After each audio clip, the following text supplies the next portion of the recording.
9-ların imtahana düşmüş mətnlərlə davam edirik. İlk mətnimizin adı təlaş mətnidir. Gəlin başlayaq birinci sualdan.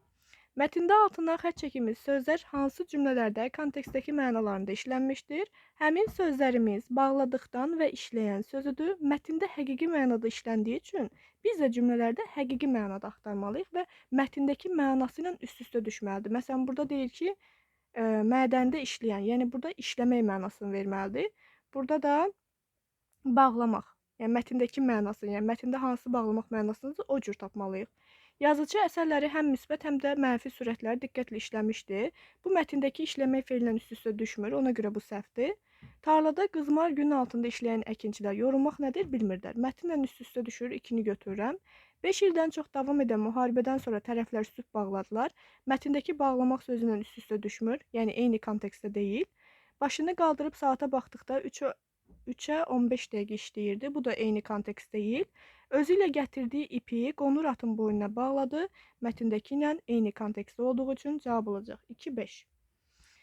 Hansı hikmətli kəlamlarla mətndəki əsas fikri qüvvətləndirmək olar? Pisə sahib olmaqdansa yaxşını gözləmək sərfəlidir. Burada mətnlə əlaqəsizdir. Çalışmaq həyat, düşünmək isə işıqdır. Mətnlə uyğun deyil. Lovğalıqdan ümumiyyətlə danışmır. Təhlükəni heçə saymaq yox, onun haqqında tədbir görmək lazımdır. Bəli, bunu götürə bilərik. Cəsarət heç qorxmamaq deyil, qorxuya baxmayaraq özünü təhlükəyə atmaqdır. Bunu da götürə bilərik. Cavab oldu 4 və 5. Mətnə aid plan bəndi hesab edilə bilməz. Ananın yalvarışları bu var idi, hesab eləyə bilərik. Qızın çarəsizliyi var. Ağır yaralanan Lalə, Lalə ağır yaralanmayıb, ona görə bunu götürmürük. Mənzərin xəcaləti, bəli, sonda xəcalət hissi var idi, ona görə bunu götürmürük. Yəni aid olduğu üçün bizə deyir aid ola bilməz. 3-ü götürdük, 4-ü götürmürük. Hikmətin tərəddüdü, Hikmət tərəddüd eləmir, ona görə cavabımız olacaq 3 və 5. Mətnə əsasən cədvəldəki nəticələrin doğru səbəblərini müəyyən edin. Mənzərin qəzəblənmə səbəbi nə idi? Lalənin anasına kömək üçün Mənzərə müraciət etməsi müraciət eləmir. Zirək oğlan uşağı axtarışında olan Fəhlənin Hikmətdən kömək istəməsi kömək istəmir. Hikmətin Laləni xilas etmək üçün quyuya düşmək istəməsi, bəli, bu var. Bunu götürürük. Lalənin anasına Mənzərə təşəkkür etməsi, Hikmət kimi quyuya düşməkdən qorxmayan qoçaq oğul böyütməsi, bunu götürə bilərik. Mənzərin quyuya düşməsi üçün Hikməti cəsarətləndirməsi xeyr cəsarətləndirmir, əksinə Hikmətə qarşı çıxır. Ona görə bu səhvdir. Düzlər oldu 3 və 4. E bəndi. Mətndə əvvəlində işarə qoyulmuş ifadələr əsasında cədvəldəki doğru fikirləri müəyyən edin. O ifadələrdən biri özünü itirmək ifadəsidir. Digəri isə acığı tutmaq ifadəsidir. Özünü itirmək məcazi mənadadır. Çətin vəziyyətdə nə edəcəyini bilməmək deməkdir. Bəli, bunu götürə bilərəm. Həqiqi mənada deyil, özündən çıxmaq deyil. Yəni onun qarşılığı olmur. Bunlar səhvdir. Acığı tutmaq həqiqi mənada deyil, ona görə 4 səhvdir. Məcazi mənadadır. Cin atına minmək ifadəsi ilə eynidir. Bəli, doğrudur. 1 və 5. E bəndi. Mətnə əsasən obrazlarla bağlı doğru fikirləri müəyyən edin. Hikmət anasının etirazına baxmayaraq öz köməyini təklif edir. Bəli, doğrudur. Mənzər istənilən vəziyyətdə oğluna arxa durur, xeyr durmur. Hikmət cəsarəti və balaca qızı xilas etməsi insanlar tərəfindən rəğbətlə qarşılanır, bəli, doğrudur. Mənzər adamların minnətdarlıq dolu sözlərindən pərt olur, bəli, sonda pərt olmuşdur. Lalə üçün narahatlıq keçirsə də anasının sözündən çıxa bilmir, əksinə çıxır, bu səhvdir. Doğrular oldu 1, 3, 4. A bəndi. Əvvəlində rəqəm qoyulmuş hansı cümlələr mətndən çıxarılsa məzmuna xələl gəlməz. Deməli, baxın. Hər şey birinci cümlə ilə, yəni bu bir yazılan hissə ilə başladığı üçün biri çıxarda bilmərik. Ona görə bir olan variantları nə edirəm? Sürətli şəkildə atıram. Deməli, 2 hamısında var. Ya 3-ə ya da 4-ə baxaraq tuta bilərik. 2-yə birbaşa heç baxmadan keçək. 3-ə baxaq, görək 3-də nə yazıb. Burada görürük ki, baxa-baxa dedi, sonra o nitqin ardı var. Yəni, əgər birbaşa bu nitqə keçsə, bunun kimin dediyini başa düşmərik. Deməli, 3-ü də çıxarda bilmərik. Avtomatik yerdə bir dənə qalır A bəndi. 44. Cədvələ və mətnə əsasən uyğun fikirlər deyir, müəyyən edin. Doğrudur. Mənzər Hikmətin təklifinə əsasən quyuya yaxınlaşır və baş verən hadisədən xəbər tutur. Bu doğru fikirdir. Doğrunun altında olduğu üçün götürürük. Lalənin anasının çarəsizliyini başa düşən Mənzər Hikməti quyuya düşməyə sövq edir. Bu səhvdir. Yanlışın altından yanlış seçilməlidir. Cəmaatın quyuya düşən uşağa laqeyd münasibəti Mənzəri qəzəbləndirir. Xeyr, qəzəbləndirmir. Bu yanlışdır. Yanlışın altında yanlış olduğu üçün bunu götürürük. Cavab oldu 1, 3. Quyunun ağzının ensiz olması cavan fəhlənin ora düşməsinə maneə törədir. Bəli, bu doğrudur. Yanlışın altından doğru götürülmədiyi üçün 4-ü götürə bilmirik.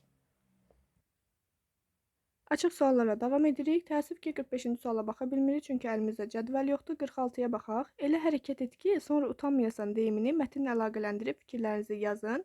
Bu fikri mənzərə aid etmək olar, çünki mənzər əvvəldə Hikmətin quyuya düşməsinə icazə vermir, amma Hikmət onun sözünə baxmayaraq neynir? Quyuya düşür. Deyə bilərik ki, məsələn, mənzər oğlunun quyuya düşməsinə icazə verməyərək böyük bir səhvə yol verdi. Çünki sonda oğlu onun sözünə baxmayaraq Laləni xilas edir və hər kəs gəlir Mənzəri təbrik edir ki, bu cür oğlu tərbiyə eləmisən, bu cür böyütmüsən. Bu da Mənzərin utanmasına səbəb olur. Yəni qısa şəkildə belə yaza bilərsiniz ki, Mənzər Hikmətin quyuya düşməsinə icazə vermir, amma sonda etdiyi hərəkətdən utanır. Digər bir mətnlə davam edək. Digər mətnimizin adı Yuxarı Gövhər Ağa məscidi. Başlayırıq ilk sualdan. Mətnə və cədvələ əsasən uyğun fikirləri müəyyən edin. 2021-ci ildə Gövhər Ağa məscidi yenidən tikildi. Yenidən tikilməyib, sadəcə bərpa işlərinə başlanıb. Yəni bu səhv fikirdir. Doğrudan doğru seçilməlidir. Bir olan variantları atıram getsin. Yuxarı Gövhər Ağa məscidinin divarı rəsmlərlə bəzədilmişdi. Bəli, bu doğrudur. Götürürəm. Səhvi istirməndən Kərbəlayı Səfixan Qarabaği Gövhər Ağanın maddi vəsaiti əsasında tikilən 3-cü Cümə məscidinin memarıdır. Bu səhv fikirdir. Elə cavabımız olacaq 2 və 3. E bəndi.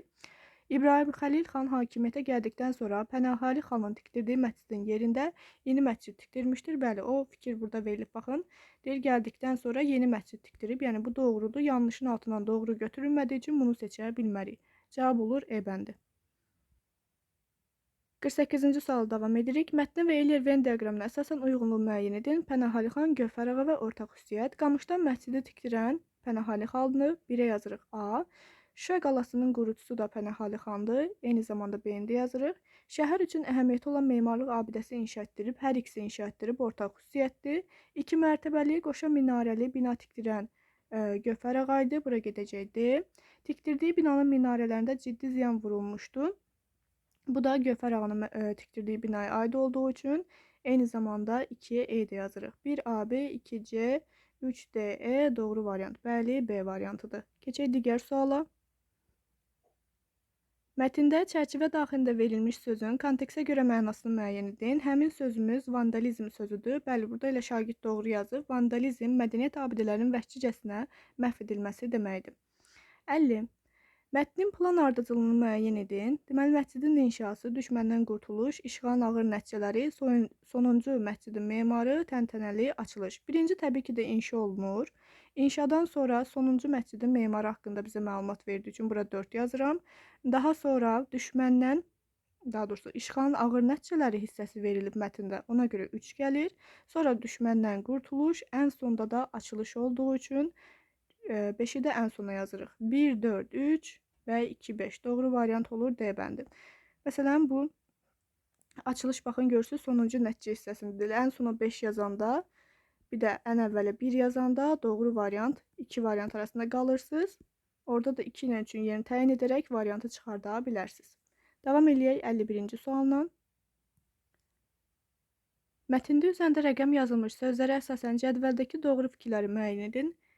Deməli, dağıtmaq deyir ki, abidələrimizi erməni işğalçıları dağıtdı. Bu həqqi mənadadır. Verilən cümlə isə mətndə həqqidirsə, həmin cümlədə məcazi olmalıdır.